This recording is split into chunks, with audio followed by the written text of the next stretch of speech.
Welcome to Lecture 2 on Securing Network Devices, developed for the University Utara Malaysia's School of Computing by Dr. Ala Jabar Al-Maliki. Routers, switches, and firewalls act as the central nervous system of any IT infrastructure. If an attacker gains control, they control the entire network. Take a look at this topological map of the UUM campus network grid. If just a single router node is breached, the failure cascades.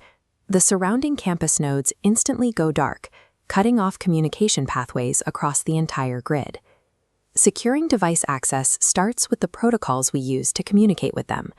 If administrators use Telnet, their data packets travel in plain text, making them easily readable to anyone intercepting the traffic. By upgrading to Secure Shell, or SSH, communication between administrators and devices is fully encrypted. Encrypting the connection is the first step in device hardening. From there, we lock down the front door. We implement multi-factor authentication, apply access control lists to specify exactly who can connect, and shut down any unused physical ports to eliminate unnecessary entry points. In a recent real-world case, a network relied entirely on weak administrative passwords without these hardened protocols in place. Attackers easily bypassed the login screen and completely altered the router's configurations to suit their needs. Strong passwords, multi-factor authentication, and encrypted protocols form the mandatory foundational layer of network security.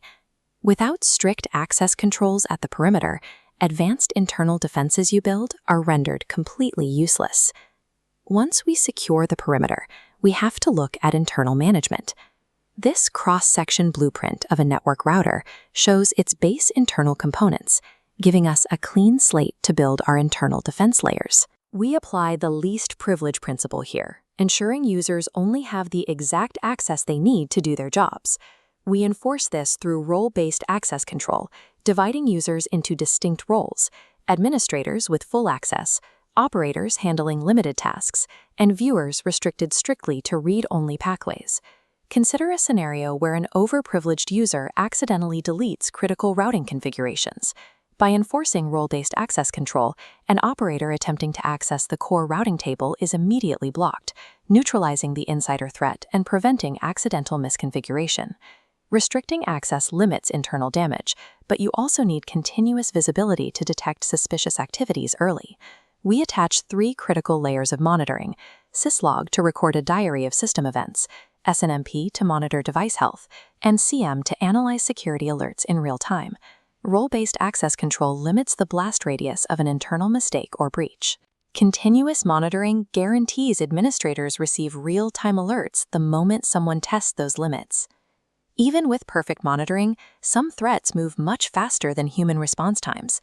We use automation tools like intrusion detection systems and auto-blocking scripts to instantly deploy defensive shields the moment a rapid burst of external connection requests hits the device. Let's pause for a moment. Look at this terminal screen showing 500 failed SSH login attempts. Based on what we just covered, which monitoring system logs this brute force attack, and which automated system mitigates it? Beyond perimeter automation, we must secure the architecture itself. This schematic shows a router explicitly divided into 2 halves. The bottom hemisphere is the data plane, where standard user traffic flows. The top hemisphere is the control plane, the logic center responsible for making routing decisions. If an attacker targets the control plane by massively flooding it with malicious routing updates, the router's brain becomes entirely overwhelmed. It drops legitimate routing updates, disrupts communication, and eventually causes the entire network to crash. To prevent this, we apply control plane policing, or COP. This adds a heavy-duty filter barrier specifically around the control plane. It actively deflects malicious traffic and heavily throttles unauthorized management access, while allowing standard operational data to pass through unharmed. Protecting the control plane is the ultimate operational safeguard. It ensures that even during a massive targeted attack, the device retains enough processing power to route traffic and keep the network alive. When we combine these methods, we build a comprehensive defense architecture. We secure the access points, enforce strict roles, monitor continuously, deploy automated responses, and police the control plane, locking the router inside these 5 concentric shields. But an automated architecture still requires human oversight. In a known incident, an attack remained undetected for weeks simply because no one reviewed the system logs. If human administrators tune out the alerts, the defensive shields slowly begin to crack. The UUM security architecture relies on 5 core pillars holding firm: SSH and access control lists, the principle of least privilege, continuous SIEM monitoring, automated IDS and IPS mitigation, and control plane policing. Securing a network device requires the constant orchestration of this multi-layered ecosystem.